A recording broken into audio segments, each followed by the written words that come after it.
നിങ്ങൾക്ക് ക്രിസ്മസ് എക്സാമിന് മുൻപ് നിങ്ങൾ പഠിച്ചിരിക്കേണ്ടല്ല, നിങ്ങൾ തീർക്കേണ്ട ചാപ്റ്റേഴ്സിൻ്റെ ഒരു ഐഡിയ ഉണ്ടോ? ആ ചാപ്റ്റേഴ്സൊക്കെ നിങ്ങൾ എന്നത്തേക്ക് തീർക്കുമെന്നുള്ളൊരു ഐഡിയ ഉണ്ടോ? മക്കളെ ഇല്ലെങ്കിൽ അത് പെട്ടെന്ന് തന്നെ ഉണ്ടാക്കിക്കോളൂ, അല്ലെങ്കിൽ അവസാനം പണി പാടും. സിമ്പിൾ കാര്യമാണ് മക്കളെ. നിങ്ങൾക്കറിയാം ക്രിസ്മസ് എക്സാമിന് മുൻപ് നിങ്ങൾ ഓരോ സബ്ജക്റ്റിലും തീർക്കേണ്ട ചാപ്റ്റേഴ്സ് ഏതൊക്കെയാണ്. ഫിസിക്സിൽ എത്ര ചാപ്റ്റർ തീർക്കണം, കെമിസ്ട്രിയിൽ എത്ര തീർക്കണം എന്നുള്ളത് നിങ്ങൾക്ക് ഓൾറെഡി അറിയാം. അറിയില്ലെങ്കിൽ കുഴപ്പമൊന്നുമില്ല, ഡിസ്ക്രിപ്ഷനിൽ കൊടുത്തിട്ടുണ്ട് ഏതൊക്കെ ചാപ്റ്റേഴ്സാണ് നിങ്ങൾ പഠിച്ച് തീർക്കേണ്ടത്.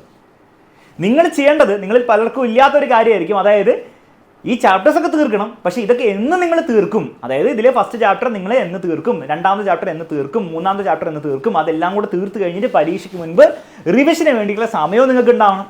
അപ്പോൾ ഈ ഒരു ബേസിക് പ്ലാൻ നിങ്ങൾ ഉണ്ടാക്കിയില്ലെങ്കിൽ നിങ്ങളുടെ കാര്യം കുറച്ച് പ്രശ്നത്തിലാവും. അപ്പോൾ നിങ്ങൾ എല്ലാവരും ചെയ്യേണ്ടത് വളരെ സിമ്പിൾ കാര്യമാണ് മക്കളെ. താഴെ ഡിസ്ക്രിപ്ഷനിൽ നിങ്ങൾ നോക്കിയിട്ട് ആ ചാപ്റ്റേഴ്സിൻ്റെ ലിസ്റ്റ് ഒരു സിമ്പിൾ നോട്ട്ബുക്കിൽ ഉണ്ടാക്കുക. എന്നിട്ട് ഓരോ സബ്ജക്റ്റിൻ്റെയും ഓരോ ചാപ്റ്റേഴ്സ് നിങ്ങൾ ഏത് ദിവസമാണ് അതിൻ്റെ ഡെഡ് ലൈൻ കൊടുക്കുക. ഏത് ദിവസമാണ് നിങ്ങൾ തീർക്കാൻ പോകുന്നതിനുള്ള ഒരു ഡെഡ് ലൈൻ ഡേ നിങ്ങൾ ഫിക്സ് ചെയ്യുക. അതിന് മുൻപ് തന്നെ തീർക്കാൻ വേണ്ടി ശ്രമിക്കുക. ഇനി അത് 100% തീർക്കാൻ പറ്റിയില്ലെങ്കിലും കുഴപ്പമൊന്നുമില്ല, അതൊക്കെ നമുക്ക് പിന്നീട് പഠിച്ചെടുക്കാവുന്നതാണ്, കാരണം റിവിഷന് വേണ്ടി സമയം ഉണ്ടാവുമല്ലോ.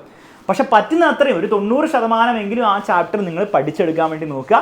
ഒബ്വിയസ്ലി നിങ്ങൾക്ക് എന്താണ് അത് ഫുള്ള് പഠിച്ചതിൻ്റെ ഒരു ഭയങ്കര ഒരു സാറ്റിസ്ഫാക്ടറി ആയിട്ടുള്ള ഫീലിംഗ് കിട്ടില്ല.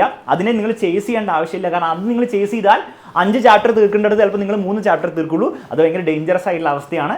സോ അതിന് ഓവർ പെർഫെക്ഷനിസം നിങ്ങൾ ചേസ് ചെയ്യേണ്ട ആവശ്യമില്ല. പറ്റുന്ന അത്രയും സിമ്പിളായിട്ട് നിങ്ങൾ എന്ത് ചെയ്യുക, പറ്റുന്ന പോലെ നിങ്ങൾ എന്ത് ചെയ്യുക, അത് പഠിച്ചെടുക്കുക. എന്നിട്ട് ഈ ഒരു പ്ലാൻ പ്രകാരം ആ ചാപ്റ്റേഴ്സ് തീർക്കാൻ വേണ്ടി മാക്സിമം ശ്രമിക്കുക.